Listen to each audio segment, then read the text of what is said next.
everybody, it's Stacy with Bridges 52.7, and I wanted to take a few minutes to chat about American Underdog, the true story about Kurt and Brenda Warner, which, if I'm being honest, I think my favorite genre of all is true sports stories. So I loved this. I thought it was amazing.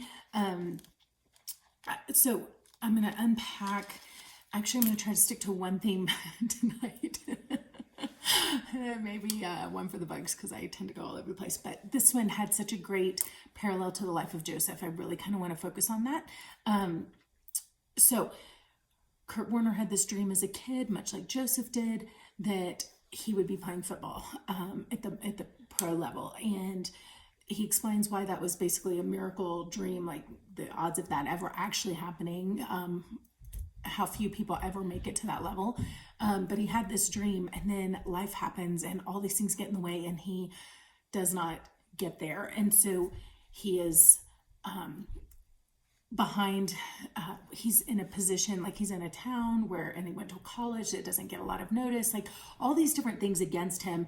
And then because he didn't get drafted, then he's like too young or too old, and just all these things where it seems out of season, out of alignment, like just nothing seems to be working for him.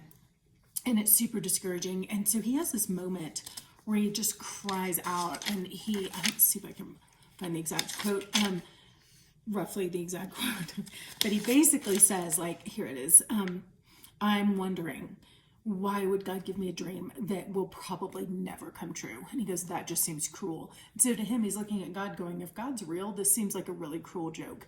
And the irony of this is, if I could be a little transparent here, Dennis Quaid's in this movie. I had that same moment watching another true sports story with Dennis Quaid in it years ago when The Rookie came out, and left and literally sat at Tinseltown in Plano in my car crying and just telling the Lord, like, I feel like you made me for some things and I do not see a way to get there. And so I was like, here's where I'm at, Lord. You can either change my heart, because maybe I'm looking for the wrong things, change my heart, and that's fine, or bring circumstances about that get me to that point. But I feel like I'm out of alignment, that I keep living believing that you created me for certain things and having no way to get there. So I was like, change my heart or make some things happen, open up doors, do something, because I don't know how to get there on my own. But I don't want to keep living in this place of believing that you made me for something that you're not getting me there to that place. Because that's, again, I didn't use the word cruel, but that's kind of like, it felt inconsistent. I was like, that's not the God I believe in. So I kind of just put the onus back on God, like, you fix this. So it's funny that here I am watching yet another true sports story with Dennis Quaid in it, where the main character is crying out with basically the same thing that I did all those years ago. And so this movie does a great job of, again, paralleling the life of Joseph. Lots of other stories in the Bible too, but I think that one's such an obvious, clear one. Childhood dreams. Joseph, his story goes way worse. He's not just frustrated and has some hard times. Like, he's literally, his brothers want to murder him. They sell him into slavery. He ends up falsely accused, ends up in prison. And none of these things seem like an obvious stepping stone to being the ruler in the palace. Like, this is not an obvious career path at all. And Kurt Warner, same thing. Like, he's stocking dish boxes in a grocery store, and then he finally gets an opportunity to play arena football, but to him that is a total departure because it's not the right football that he wants to be playing, and he's afraid he will get stuck there and never have a chance. It wasn't seen as an obvious crossover from one to the other. So but he's desperate, and he basically, I mean, God, and it's, I've said before, like, sometimes God has pushed me into places I never would have chosen for myself, and then later I'm like, thank you, because I can see how good it was. Now looking back, he can totally see where those jobs were such a blessing, and especially the arena football, how that actually totally prepared him and gave him skills that he wouldn't have had otherwise. But at the time, it just seemed like a cruel joke, like almost mockery. I'm going to put you in something that looks like football, but this isn't what you dreamed about. And it really kind of felt like mockery, I'm sure. So I'm trying to rein it back in. Joseph's situation was way worse, but again, he gets promoted into the palace from the prison. And the thing is, Joseph probably didn't have the character when he was a child for the dream that he had. So God had to prepare him for that position and develop the character. And in this movie, one of the coaches, I think it may have been Dennis Quaid's character, says character translates anywhere. Yes, seems old. He doesn't have the experience, like all these things that seem out of joint for him to be the natural call into this position. However, he's got character, and that translates into any position.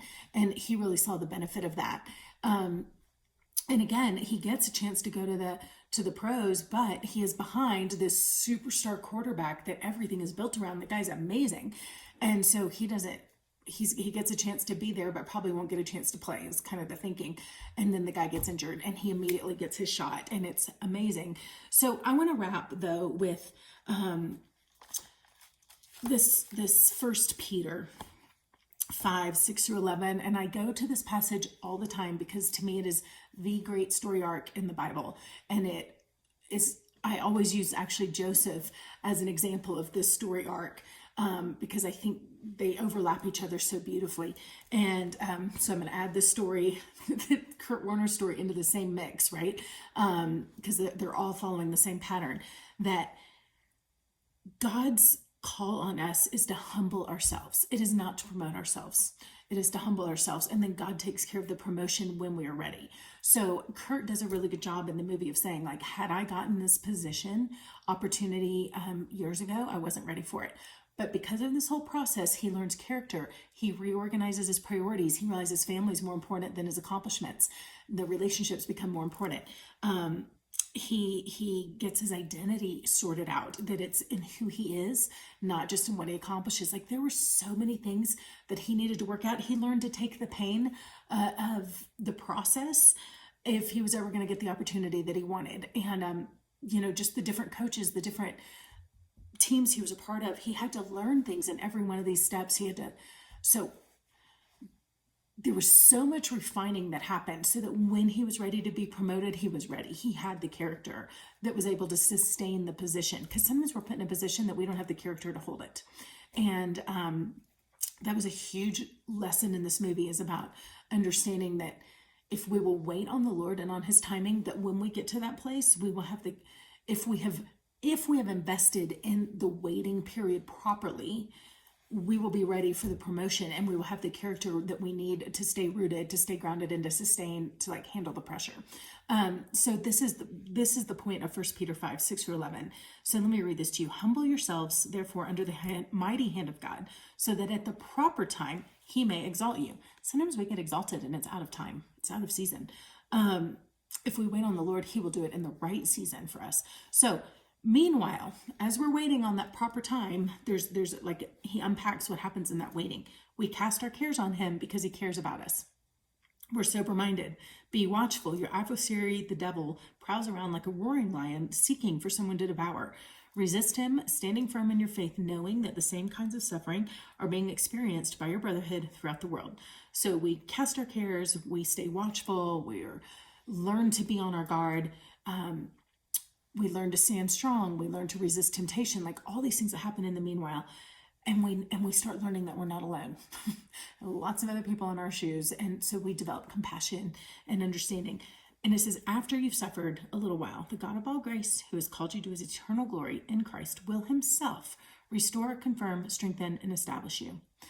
This is what happens for Kurt. He is restored to the promises and the dreams that he had as a kid. He is confirmed in his faith that God did make him for that. He is strengthened because he now has the character to be in that position well, and he is established. As God continues to promote him, he gets they've got a movie about his life. Like, that's a lot of establishing. It's a solid brand at that point.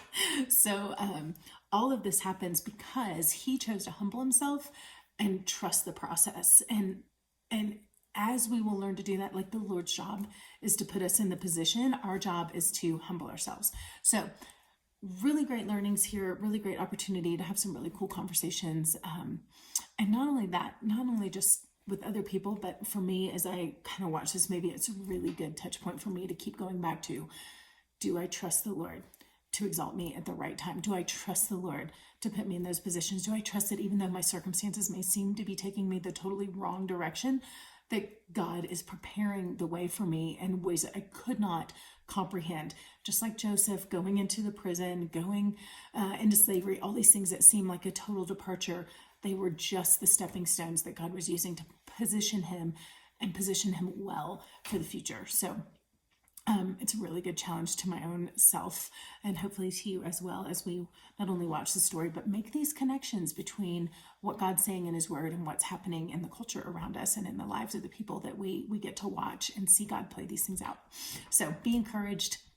He's got a plan for you. He has not forgotten about you. He's not slow about his promises. It's still coming.